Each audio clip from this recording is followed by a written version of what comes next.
Okay, we are based out of New England, and it's summertime here, and that means one thing to me, Matt. Do you know what that is? Clam chowder?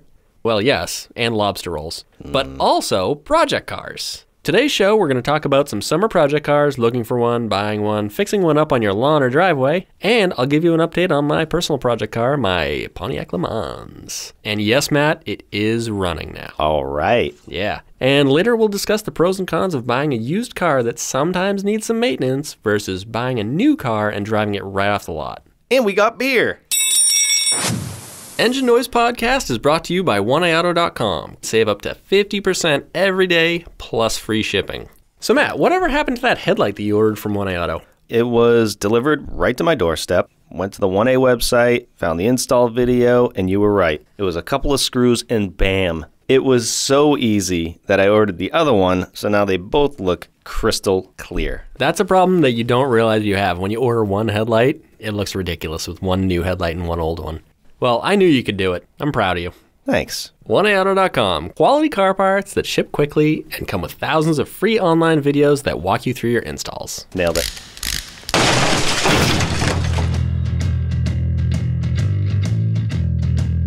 Hey, welcome to the Engine Noise Podcast for do-it-yourselfers like me who don't mind getting their hands dirty. I am your car expert, Jeremy Nutt. And I'm Matt, the one who leaves his cell phone on during a podcast. Yeah, you do. Let me shut that off.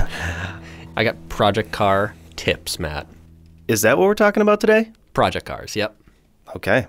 You have a project car? I always have a project car. Is it called a Dodge Dakota? Of course. It's a labor of love. Project cars are awesome for me because you can pretty much spend summer days wrenching on the car in the summer sun with a couple of beverages and some friends, maybe grill some burgers. Nice. I like burgers. It's pretty much exactly how I like to spend my time. Friends, burgers, and project cars. Even if you have a crappy project car, if you're spending time with your friends with the crappy project car, it's still a pretty great time. Yeah. We usually make less progress than we ever should, but it's always a really fun time. So yeah, project cars, they're something that I love. They're what kind of keep me going. That's where my real passion is. Finding cool cars and then turning them into something special.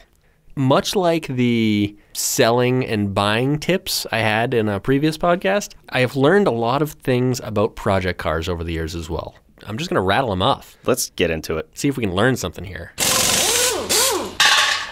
One thing, when you're buying a project car, you want to buy a car that you're actually passionate about. You don't want to just jump at the first thing that's cheap on Craigslist. Right. Because if you end up with a project car that you're going to potentially sink a whole bunch of time and money into, you want to end up with something in the end that you're going to actually like. Makes sense. There have been many friends of mine that have jumped at something cheap on Craigslist and then they get into it and 6 months in they're like, why the heck am I working on this car? Because it was cheap. Yeah, it's a good deal. Then you're doing it and it's just like working. Yeah, exactly. It's working to do it because you know how to do it. Right. You got to be passionate about the car that you're going to turn into a project car. If you're going to spend time and money on it, you want to like the stupid car when it's done. Along with that, this is the best tip I could possibly give you. So I hope if you skip everything else, this is the one you want.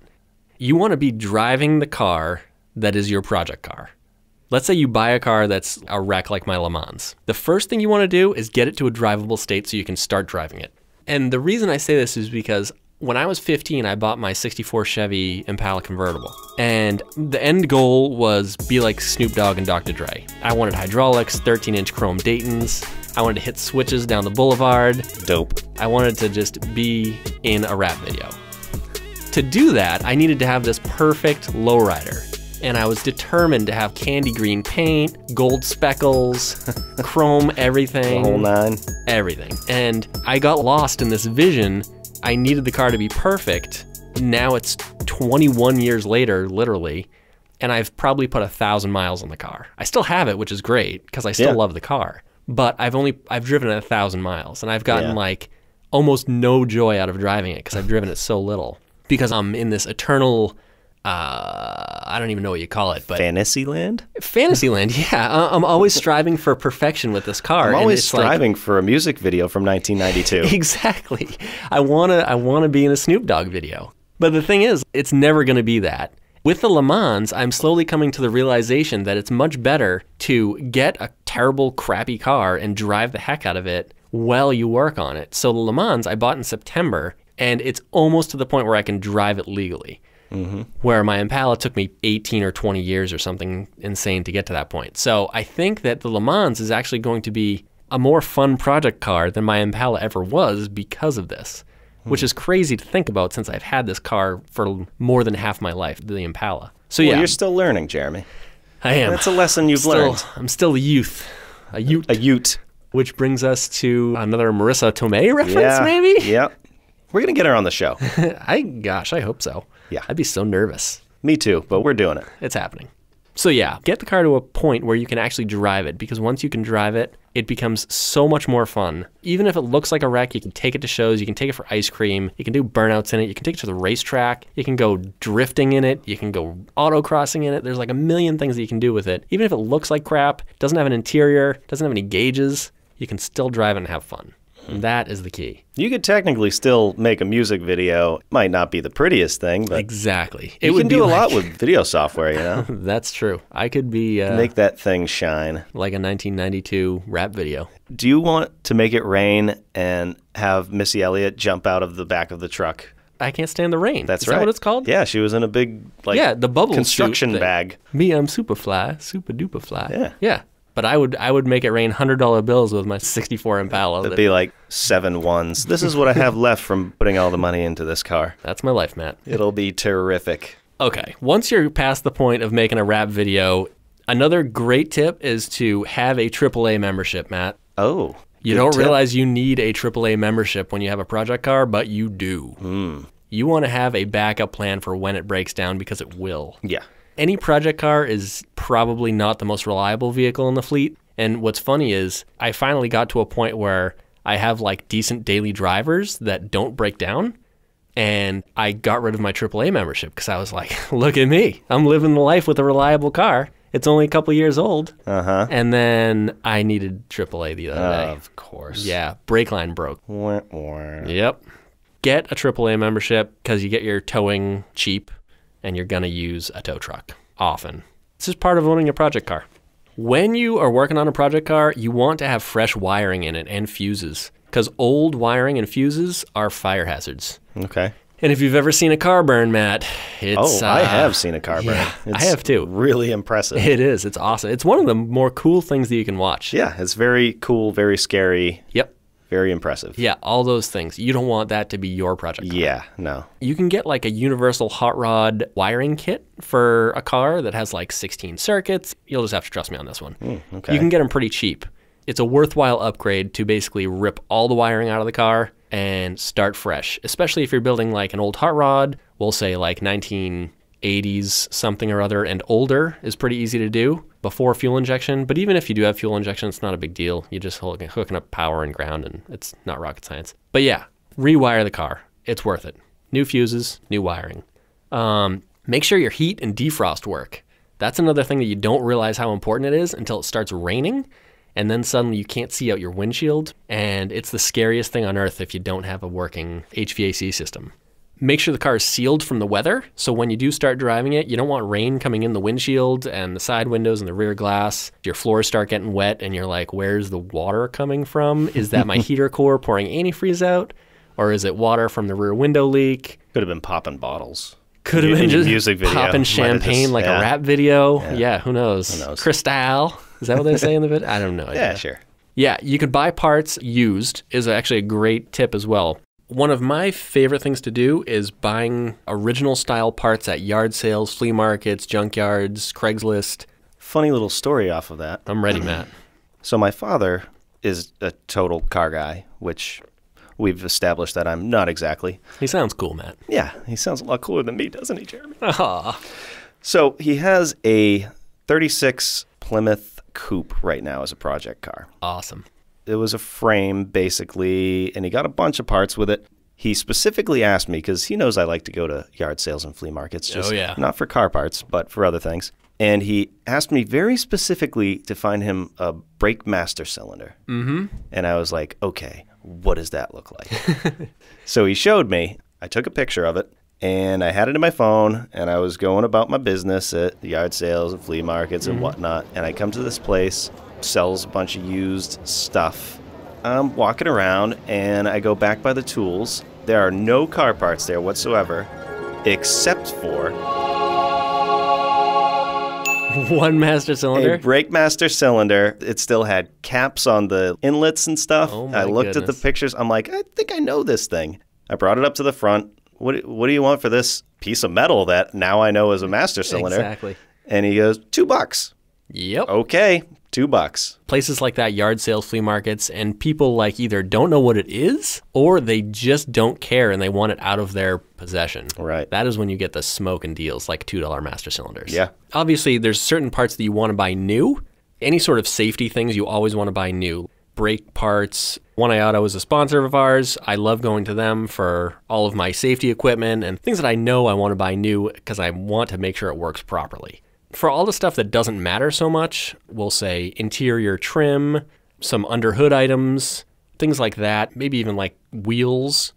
And then on the opposite side of things, ball joints, brakes, bushings, you'll want to buy all that stuff new because that's not something you want to risk, especially if you're going to have family in the car. You don't want to drive around with sketchy ball joints. You'll want to get that stuff from our friends at oneauto.com for sure. Okay, last one on the list is don't worry about what other people think. That is sort of like an obvious thing, but it takes a while to actually get over that. My friends still harass me about the fact that I should drive my car to the junior prom when I'm now 36 years old because the car, it basically hasn't driven in 20 years. It's a constant project. What you have to do is let that kind of roll off because your car is never going to be perfect to everybody. No matter how perfect I make it, there's going to be people out there that think it's a total load of crap. In fact, not too long ago, on my first drive of my 64 Impala, my wife takes a picture of it, and I was the proudest guy on earth. I've never been so, like, content in my life. Look what I have done. Yeah, I drove the car for the first time. It had an inspection sticker. It was totally legal. Everything was great. So my wife takes a picture of it. She posts it on Facebook, and I don't know if the person's going to ever listen to this podcast or not, but the person said, "Oh, that's a cool car. Is Jeremy going to restore it?" Oh, no. And I was just like, oh my goodness. Like, You I don't have literally understand what I have been through with I've this literally vehicle. spent 20 years cutting and welding, and it's finally drivable, and this person is like, oh, is it going to be restored? Yeah, I realize the whole thing's in primer. But you know what? It's not a total load of crap like it looks like. So it was just heartbreaking to me. That's going to come with any car you have. No matter what you do to it, you should make it for you and not for the people around you. My Le Mans, it looks like a complete wreck. I've only had it for a few months, and people have told me that it belongs in a demolition derby. That's still cool. Yeah, well, yeah. Essentially, you should take it to the junkyard. It's going to take like $1 million to restore the thing. But the thing is, I don't want to restore the thing. I just want to do burnouts in it and drive it around. Yep. So no matter what car you're building, build it for yourself. Don't worry about what other people think. You're never going to please anybody at the car show. People are going to walk by your car at a cruise night and say, oh, look at the paint on this. It looks like it was put on with a roller. And you're just going to have to brush it off. Just accept it, build the car for you, and make sure you're happy with it. Whatever. It's my car. I do what I want. Exactly. The thing is, when I was younger, I'd walk around car shows and be like, oh man, the paint on this thing's horrible, or like the quarter panels are all rotted out. But I was young and stupid. Basically, I didn't realize that somebody had probably spent 20 years building their car and they finally got it to the show for the first time. And I'm sitting there like looking at it as if it has no business being at the car show, when in reality, they might have spent 20 years working on it just like I have. Right. And it could be something that they have put every cent that they have made and like And every it's about the adventure. Exactly. It's about the adventure and getting there. And along with that, I mean, you shouldn't put down other people's projects because you never know what has gone on behind them. Don't worry about what other people think. Your car's your car. Engine Noise Podcast is brought to you by oneauto.com. Quality auto parts that ship quickly and come with thousands of free online videos that walk you through your installs. With One Auto, you can save up to 50% every day, plus free shipping. You know what I like best about One Auto? I don't know, Matt. What? It's easy. No hassles, no going to the store. I can do all the legwork right from my couch. I go to oneauto.com, look up the part I need for my sweet 99 Dakota, order it, it ships right to my door for free, and if I need a 1A Auto install video? Yeah, you're going to need that, Matt. Well, I was thinking if I'm too busy to do the install, you could probably do it for me. I'm not going to touch the Dakota. That hurts, Jeremy. Well, it cuts deep. I know. I'll just watch my video and do it myself. Yeah, you can do it, Matt. With a video, I know you can do it. Of course I can, Jeremy. I installed a headlight on my 99 Dakota. I'm king. 1AAuto.com. Quality car parts, even for a 99 Dakota. You wish you had one. I do not.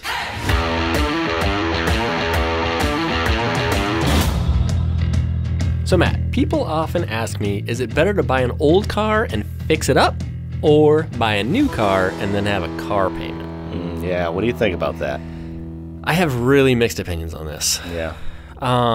I think it depends on your goal and who you are. If you're not a car person or not a do-it-yourselfer, I think it's probably a good idea to just buy a decent car and make the payments on it. Yeah. It's not pleasant, it's expensive usually, but you end up with a more reliable car most of the time, and you just kind of make the payment and your car will start every morning, even when it's cold out. If you have an old car, you end up tinkering with it, which will probably end up saving you money long term. So if you don't mind tinkering with a car, having a little bit of a project, I would say that can be kind of fun. Or if you have two cars, one of them is a project car, the other one is maybe a sort of reliable daily driver that might break once in a while, then you can have a backup plan. You drive your project car when your daily driver is down and out. Right. Because at some point, your daily driver is going to need a water pump. So then you got to hop in your 72 Le Mans. The thing leaks like crazy, but I'm going to drive it for a couple days. Right. The only time it's not fun is when it happens at the worst time. Exactly. Ever. So I have a Chevy Avalanche, and it has 270,000 miles on it. That is impressive. Yeah. I did not put most of those on it. I bought it like that. I was hoping to go get an inspection sticker on my Avalanche. I started backing it out of the driveway, and I noticed that there's liquid following me. That's always good. Water pumps, when they go bad, they drip. Right. This one was a pour, like a violent pour. So my water pump just spit out every little bit of antifreeze that was left in the engine. And that is what you don't want to deal with. If that is your only vehicle, you don't want to deal with that. Yeah, no. But I mean, if you have a vehicle with 270,000 miles on it, that's what you're going to get. So you need to have a backup plan. If you're a do-it-yourselfer, yeah, sure. Have a car that's sort of a project, a little older, fix it yourself, save some money. If you're not a do-it-yourselfer, you may be better off just making the payments. Well, Jeremy, I have a game for you. All right. Engine noises. I don't know if I can do this. Oh, you're going to do it. Well, yeah. You might just be wrong. I'm going to fail hard probably, but we'll see. See how it goes. Okay. So, what is this engine?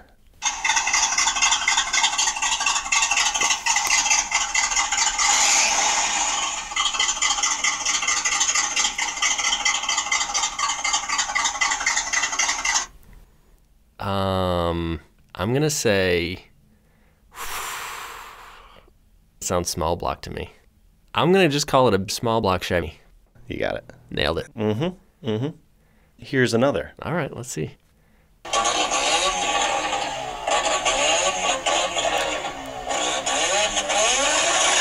Oh, that's my favorite Wankel. That's a 13B. Wow. Yeah. 13B. Yeah. That's very specific. That's Wankel power. Oh. I mean, it could be the 12A, I suppose, but more than likely it's the 13B because the majority of Wankels out there are 13Bs that people do anything with. Wow. It was that second part that really... I know. As soon as you hear it, it has a very distinctive sound. As soon as I heard it, it sounded like a chainsaw to me. Well, yeah. I mean, chainsaws are a very similar sound to a Wankel, I guess. But they ain't got Doritos in them. No, they're missing the Dorito. Okay, well, here's the last one. Oh, boy.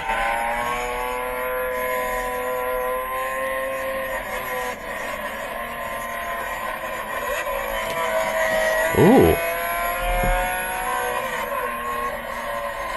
Sounds awesome. I don't know, some kind of race car. He's downshifting like a madman, which sounds awesome. Let's take a guess. What kind of race car? Oh, boy. I feel like it's not small enough to be like an F1 car. It doesn't sound like tinny enough, like small engine. It's more like, sounds like something that is being rev matched as they downshift. I don't know. I feel like you wouldn't give me another small block Chevy, so I'm going to go with a V6. Not because I actually recognize the sound, but because I'm trying to play the game. I don't think it's a V6. What is it? It's a Lamborghini. Oh, Lamborghini. Yeah. Yeah, that's a cool one. Yeah. Let's hear that one more time. Yeah, I think we should. Oh, that does sound cool. I like it. You should get one of those. Yeah. Put one in the Dakota? I was going to say I'm good with my 99 Dakota. Lamborghini engine in a Dakota, Matt. You know how they say it'll blow the doors off of your car? Yeah. It'll blow the doors off of the 99 Dakota. Yeah. Literally, the doors will fall off. And probably everything else. Yeah. Thanks for listening to Engine Noise, a podcast brought to you by 1A Auto, quality car parts that ship free and have thousands of how-to videos to walk you through your installs. And thank you to our producer, Jamie Prohaska, and our editor, Patty Ford. That was good. Yeah. Now I'm going to nail this part. Yep. We should have a rhyme. We should write a rap. Yeah, we should rap it out. Oh, man. Yeah. Did you know that Matt is a rapper? I am not a rapper. He is a rapper. I am not. No, he really is. I am not a rapper. He's writing a rap next week. We'll have another great episode of Engine Noise available in 2 weeks. Be sure to subscribe so that you'll be notified when our next episode drops. Subscribe by hitting that very largely big, huge, enormous subscribe button. And remember to like, follow, and share our show on Facebook, Instagram, and Twitter. We'll be posting pictures of our project cars and show us your project cars. That's a good idea. Yeah. I'd like to see them. Yeah, I just came up with that idea, actually. I really enjoy looking at other people's project cars. There's actually a lot of good YouTube channels for that. Oh, yeah? There's a lot of people building ratty muscle cars like mine. Between YouTube and all the different forums and Facebook and Twitter and Instagram, there's like endless amounts of awesome project car stuff to follow. There's a lot of proj cars on the social meds. That's what they say, Yep, Matt. That's what I always say. That's what all the kids are saying these days. That's right, social meds. Social meds. Make sure to share yours, and you can check out ours as well. You can check out my Le Mans. You can see my Honda Hawk motorcycle that I traded for the Le Mans. And I'm sure I'll be posting some more updates in the future as the Le Mans progresses, and maybe even some old projects. While you're out there looking at Jeremy's awesome projects, you can check out my awesome unintentional project, my Dodge Dakota. It is a project. It'll be all over our social media. It'll be wonderful. And if you're lucky, you might see my two-tone truck next to my three-toned house, as I'm in the middle of a project right now. Thanks again for listening. Have a fun and safe 4th. Be careful, be safe, have a good time with your family and friends, and until next time, continue to DIY. Do it yourself. Get greasy. Hit those switches. Make it rain. Get in a music video. Call up Snoop Dogg, see if he wants to be in your music video featuring your Chevy Impala. Get a project car. Tell that guy on Facebook that made that comment to jam on it. Jam on it. Jam on it.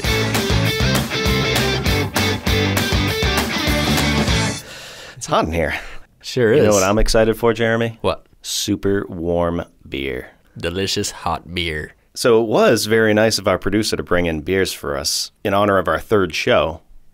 However, she brought a soup can opener because she does not drink. Yep. This is a bottle opener. This is 1950s soup can opener. You do not use this for anything. It's great for soup, Matt. It is great for soup, and I would love some soup. I love soup. Yeah. I love beer. I like some soups. I really like tomato soup when you dip grilled cheeses in it. Yeah. You know what I've been getting into is instead of the tomato soup, you do ragu pasta sauce. Really? With the grilled cheese. Oh. So you just heat up the pasta sauce, dip it in. Wow. Yeah. That's pretty something. awesome. Yeah. Cheers. Cheers.